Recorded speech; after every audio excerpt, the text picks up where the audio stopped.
Добро вечер. Се вжештува атмосферата во Европскиот парламент пред утрешната седница за извештајот за Македонија што го подготви пратеникот Вајц. Таму денеска своје обраќање имаше и еврокомесарката за проширување Марта Кос, а бугарските европратеници реагираа за тоа како се дозна за нивните амандмани. Јован Ѓорговски. Еврокомесарката за проширување Марта Кос се понуди да посредува меѓу Македонија и Бугарија за решавање на спорот меѓу двете земји.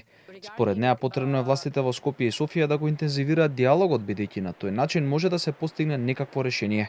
Сепак нагласи дека Македонија мора да го промени уставот за да продолжи по евроинтегративниот процес. Reconciliation, Mr. White, and good neighborly relations, we all have to take care about it. Not just North Macedonia, not just Bulgaria, but we all. But without talking to each other, it is not possible. That's why I have offered my personal possibility to facilitate. Andrei, why? Because sometimes I see that there are different understanding of what is going on. And if we can help, then I'm ready to sit 24 hours as long as it is necessary to come to the solution. And yes, the North Macedonia has to change the constitution. Then we will move on with the accession process. По обраќањето Кос се соочи со серија на прашања од бугарските европратеници. Најголемиот дел од нив бараа спорот меѓу двете земји да не го нарекува билатерален, туку европски. Пратеникот од Има таков народ, Ивајло Валчев, пак откри дека тој стои зад амандманот на извештајот за напредокот на земјава, а со кој се бара македонскиот идентитет да биде назначен како сегашен. Как гледате на факта, че наистина критична информација од разговорите вътре в групата на шадоу репортерите по доклада за Република Северна Македонија изтичаше в реално време. Аз се още съм в лек шок за това как поправка, която предлагам в писмена комуникация вътре в групата, бива коментирана на следващия ден от премиер-министъра на Република Северна Македония. As far as I could understand, this is about the report in the European Parliament. So the Commission is not dealing with this report. I wouldn't know how this goes and how the leakages from the European Parliament are going out toward the Macedonia. Европскиот парламент утре ќе гласа за извештајот кој го подготви известувачот за земјава Томас Вајц, а во пресед на седницата бугарскиот парламент едногласно усвои резолуција во која се наведува дека официјална Софија стои зад заклучоците од 2022 година и се повикуваат македонските власти да го спроведат договореното. Претседателката Селјановска Давкова смета дека утрешниот ден ќе покаже колку Европа се држи до своите принципи и вредности, а обидите на Софија за негирање на историјата и идентитетот ги оцени како навредливи. Премиерот Мицкоски кажа дека воделе интензивна комуникација деновиве, но не сакаше да прејудицира како ќе помине гласањето. Се разбира дека очекувам поддршка, но искрено не очекував во 21. век во Европскиот парламент да прочитам или да чујам некои амандмани да оспорувате нечи идентитет. Тоа е непознат феномен. Навредливо е такво нешто да се направи. Зошто? Бидејќи во стартот го оневозможувате заедничкото чекорење низ диалог. Во текот на вчерашниот ден разговарав со многумина, но ајде доставиме да помине, не се гласи утре во Европскиот парламент, утре поминува на комисијата АФЕТ позната или комисијата за надворешни работи во Европскиот парламент. Инаку во текот на вчерашниот ден имав голем број на телефонски разговори, министерот за надворешни работи исто така, други луѓе од владата исто така разговаравме во текот на денот. Македонската економија и во првиот квартал од 2025 година го задржа трендот од втората половина на 2024 година и повторно бележи раст над 3%, соопшти премиерот Христијан Мицкоски. По овој показател земјава е рангирана на 4-то место веднаш зад Ирска, Данска и Полска. Според прелиминарните податоци на Државниот завод за статистика, во првиот квартал на 2025 година реалниот раст на бруто домашниот производ, откако е избрана оваа влада, трет квартал поред е 3 или повеќе проценти, а прилагодениот согласно сезонските и календарските податоци е 3,2%, тоа е бројката која што ја објавува Евростат. Со тоа практично врз основа на досега објавените параметри кои што ги објавил Евростат, македонската економија е рангирана на 4-то место, веднаш позади Ирска, Данска и Полска.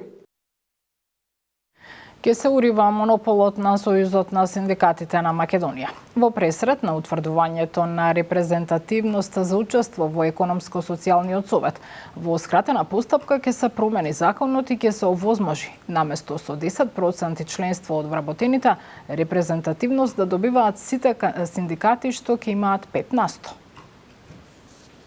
Во оние работни групи во кои што се изработуваше нацрт плановите или нацрт законите за работни односи, во изминатите години секогаш имало консензус да се намали правот на репрезентативност по барање на помалите синдикати. Пратениците предлагаат едно добро решение каде што репрезентативноста слободни.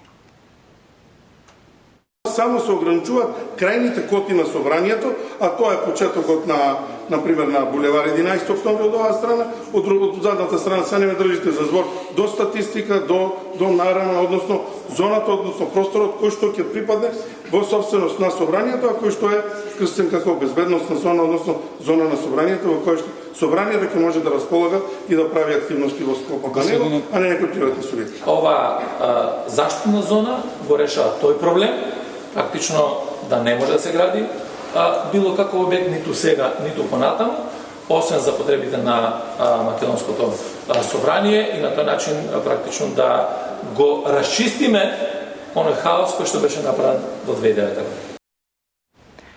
Влени официјално ги почнаа подготовките за предстојните локални избори. Вечерва во Македонската филхармонија го промовираат централниот штаб со кој ќе раководи Аднан Азизи, но кога ќе се формираат како единствена партија, се уште не е познато. Тоа е прашање што има и правни работи, има и политички, но тоа е веќе помалку важно, бидејќи во сферата на администрацијата Влен веќе функционира како еден заеднички субјект. Тогаш кој е лидерот? Па уште и тоа не е дискутирано. Јавното обвинителство утвори истрага за дивоградбата во Чаир, за која алармираше градоначалничката Данила Арсовска. Станува збор за шесткатница која почнала да се гради во 2024 година на државно земјиште без никакво одобрение. За дивоградбите Арсовска сакаше да се разговара и во Советот, но обидот заврши со расправија. Дејан Трајковски. Уште едно тензично попладне во град Скопје, овој пат во салата на Советот течеа препукувања откако советниците не изгласаа да се одржи вонредната седница во која тема на дискусија требаше да бидат дивоградбите во општина Чаир. Состојбата кулминираше кога градоначалничката Арсовска излезе на говорница да презентира документи кои вели дека се фалсификати и доказ за незаконското легализирање на дивоградби во Чаир, пошто започна и кавгата со советниците од ВМРО ДПМН и Вреди. Набргу седницата мораше да биде прекината, па не се разговараше ниту за дивоградбите во Сарај. Абе со жив штит ќе ги бранат криминалци, ќе отидат ќе легнат пред општина Чаир за да го бранат. Има тука два документи од кои не се дери господја. Не се дери господја, те молам. Не се дери господја. Не се дери господја.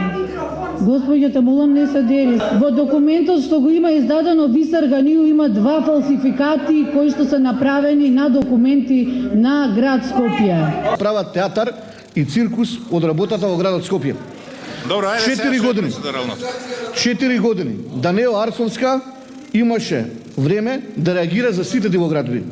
Сега во последниве 4 месеци реши да прави популизам и театар кој ние не го прифаќаме.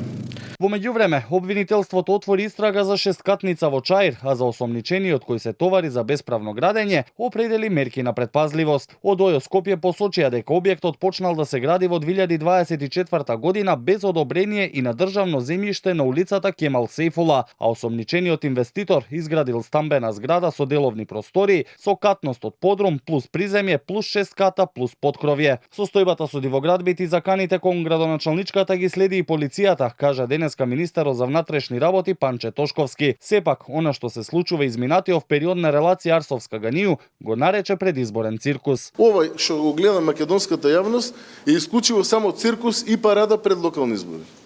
Да беше во рамки на првите години дена, ќе беше за поздрав и ќе беше навистина искрено. Го препознава народот тоа. Овој народ е многу години лажен.